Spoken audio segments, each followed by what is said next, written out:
For conduction through a plane, the equation we're going to use is our Q, which is energy transfer through an item, equals the change in temperature over what our equivalent resistance is, which is going to start off as length over area times K, where K is the constant for that material and how well it conducts energy. So we're going to end up with negative Q equals delta T over equivalent resistance. For calculating our equivalent resistance, we're going to use resistance in a series for this type of problem, where you add your resistances together, so R1 plus R2 and so on. For conduction, you're going to use R equals L over K area, and for convection, you will use R equals 1 over H bar area. If area is not given in the problem and you don't have the parameters to calculate it, you probably don't need it, so you can just get rid of it. Over here, we can see that Q is like a current when we use Ohm's law. It exists everywhere in the circuit as the same constants. So once we know Q, we can calculate individual temperatures at different locations, just like calculating the resistance drop or the voltage drop over a resistor.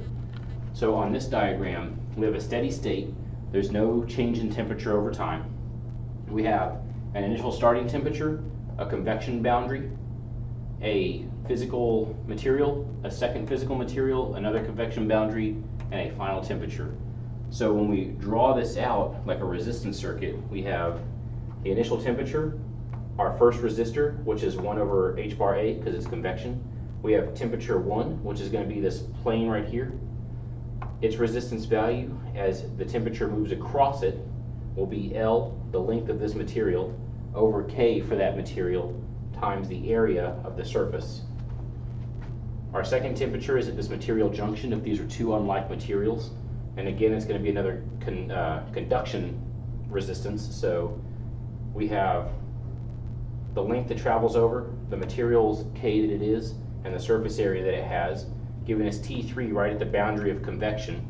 We have the convection resistance, which is still 1 over H bar, and we're going to end up with our final temperature.